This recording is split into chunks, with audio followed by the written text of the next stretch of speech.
네, 안녕하십니까. 알아야 줄인다. 우리 개원 세무 8강입니다. 수익금액 검토표.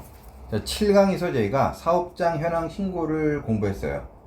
그 사업장 현황 신고를 할 때 세 가지 장표가 들어가는데, 첫 번째가 이제 첫 번째 뭐 커버시트 개념의 사업장 현황 신고라는 게 있어요. 현황 신고라는 거를 첫 장에 이제 들어갑니다. 여기 이제 수익금액에 대한 부분이 이렇게 나온다고 했죠. 자, 두 번째 장에 들어가는 게 바로 수익금액 검토표입니다. 수익금액을 검토하겠다. 말 그대로 그냥 글자 그대로 이해하시면 돼요. 검토하겠다. 자, 그런데 이렇게 되면 이 두 장이면 사실상 웬만한 면세업자들은 다 돼요. 면세 신고하시는 분들은 대부분이 이 두 장이 한 장에 세트로 돼서 신고가 들어가는데, 이제 다음 시간에 볼 수익금액 검토 부표는 세 가지 평가에 대해서 공부한다고 했죠. 그건 이제 다음 시간에 하겠습니다. 사업장 현황 신고는 매출액에 대해서 결제 유형별로 이렇게 점검을 했다라면, 수익금액 검토는 말 그대로 수익금액이 어떻게 진로 유형별로 어떻게 구성이 됐는지 보는 거라고 이해하시면 돼요. 여기 보시면 의료업자 수익금액 검토표라고 나와 있죠. 여기 기본사항 나와 있고 사업자 번호, 그 다음에 이번 제너럴한 사항이 나갑니다. 자, 그 다음에 사업장 현황 신고의 어떤 특징이, 크기가 나오죠. 크기가 수술이라든가 병실이라든가, 여기는 뭐 고용이사, 인건비, 뭐 간호사 이렇게 나오는데, 자, 이거는 규모를 보려고 그러는 거예요. 규모를 보는 거. 규모가 만약에 커요. 네, 인원이 많아요. 그러면 뭐 매출도 많아야 되는 것이 그냥 합리적인 추정이겠죠. 그런데 간혹 가다 보면 이쪽을 초기에 이제 크게 했어요. 사업장을. 그랬다가 나중에 줄였단 말이에요. 그런데도 이대로 그대로 유지하는 경우가 있어요. 그런 경우는 규모를 줄였으면 매출이 줄겠죠. 매출은 줄었는데 신고서 상에 이 내용이 그대로 유지가 돼 있다고 한다면 오해를 받겠죠. 규모도 크고 인원도 많은데 매출은 줄었다. 그래서 검토표에서는 이 내용, 고용이사가 페이닥터가 몇 명인지, 간호사가 몇 분인지, 기타 행정직원이 몇 명인지, 이런 부분을 한 번 정도는 점검을 하시고 들어가시라고 추천을 드립니다. 이쪽에는 이제 그 사이즈예요. 진료실 크기라든가, 뭐 제곱 밑으로 되어 있죠. 평수로 나누면 3.3으로 나누면 평이 나오니까 이렇게 확인하셔서 너무 차이 나지 않게 신고하셨으면 좋겠고, 이쪽에 인원 같은 경우는 일치해야 되겠죠. 뭐 차이가 안 되니까. 이 월말 기준이에요. 연도 말. 그래서 사업장 시설과 인원 현황, 이 두 가지를 첫 번째 파트에서는 본다라고 이해하시면 되겠습니다. 자, 그 다음에는 이제 파트 2에는 이 수익 금액을 차이 조정이라고 하는데, 이 부분은 굳이 원장님들이 계산을 해서 증명할 필요는 없는데, 그냥 전체적으로 제가 말씀드리는 부분은, 사업장 현황 신고 첫 페이지는 결제를 유형이 이렇게 돼 있죠. 뭐 신용카드가 얼마예요? 현금 영수증으로 얼마에 매출했어요? 이런 게 나오잖아요. 수익금액 검토 부표에서 두 번째 페이지는, 세컨드 페이지에서는 이렇게 전체적으로 보험과 비보험 매출의 비중을 또 보게 돼 있어요. 똑같은 이 사업장 현황 신고에 기억나십니까? 요게 20억 정도 되는 매출 규모인 병원이었잖아요. 그리고 사업장 현황 신고는 20억이 어떤 결제 유형별로 신용카드, 현금 영수증, 기타 보험 청구 금액으로 포함한 유형별로 결제가 구분이 되었다면, 수익금액 검토표 두 번째 페이지에서는 이제 이 20억이 보험과 비보험의 매출이 어떻게 되어 있는지를 보는 겁니다. 역시 과거에는 이 보험과 비보험의 비중도 어느 정도 좀 점검하는 대상이 되긴 했었습니다. 제가 이 과거라고 말씀드리는 거는, 지금은 뭐 거의 투명하게 됐지만, 예전에는 어찌어찌 했던 이유로 뭐 매출을 숨기는 곳들도 꽤 있었기 때문에, 그 당시에 이제 매출 숨긴 거를 잡아내는 방식이 카드하고 현금의 비중.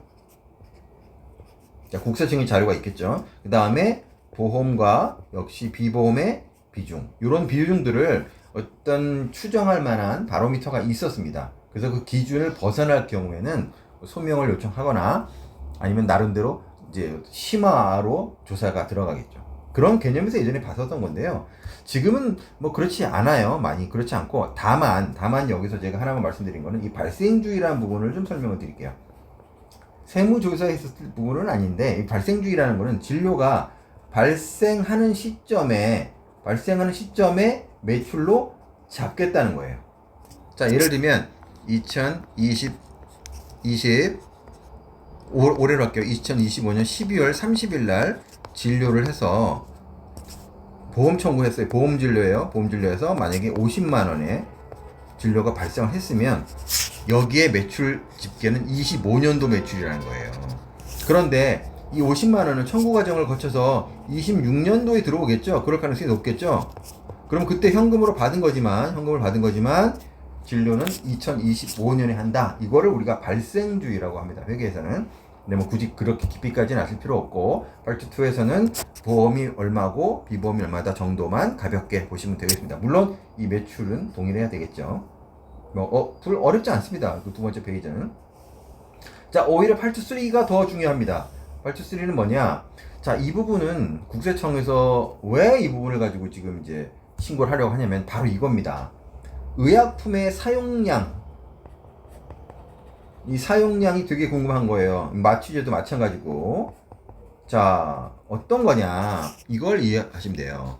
자, 예를 들면 이제 10억의 매출을 올리기 위해서 병가는 무차별한다고 치고 그냥 치과를 할게요. 그냥 치과가 10억의 매출을 올리기 위해서 예를 들면 재료비가 2억 정도가 들어간다고 할게요. 재료비가 20% 들어간다. 이제 원가죠. 그러면 2억이죠? 그러면 이런 공식이 있잖아요. 재료를 2억을 써서 10억의 매출을 올렸다. 그러면 여기서 원가율은 20%가 되는 겁니다. 그러면 치과가 반대로 이제 한번 생각해 보자고요. 20억의 매출을 신고했다. 그러면 20% 정도니까 뭐 4억 정도겠거나 하고 추정할 수 있다는 거죠. 여기서 이 재료는 사용액입니다.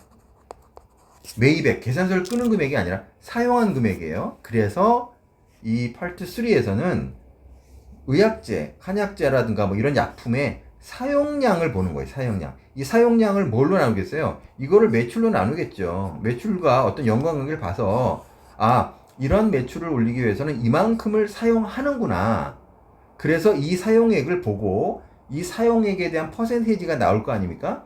그 퍼센테이지가 지나치게 높다. 그러면 매출을 숨겼다. 이렇게 생각하는 거예요. 처음에 들으면 이게 헷갈릴 수 있으니까 이걸 계속 들으시면 이거예요. 즉, 뒤에 가서 제가 또 설명을 드릴 거예요. 부표 시간에. 그때 더 명확하게 이해가 가니까, 이번 시간에는, 검토표 시간에는 약품에 대해서 사용량이 중요하다. 사용량이 얼마를 사용해서 얼마의 매출이 일어난다는 어떤 표준적인 데이터가 집계가 될 거예요. 병가별로. 그렇다면 당국에서는 그 퍼센테이지를 기준으로 거기보다 높다면, 원가가 높다면 현금을 줄인 거란 거잖아요. 매출을. 그렇죠? 자, 그렇게 이해하시면 됩니다. 자, 마취제는 이제 역시 뭐 굉장히 중요한 부분이니까 사용량을 신고를 하게 돼 있고, 그래서 이 파트 3에서는 이 의약품과 의료소모품의 매입액이에요. 매입액이 아니고 사용액. 그러니까 매입액이 아니다라는 거에 방점이 있는 겁니다.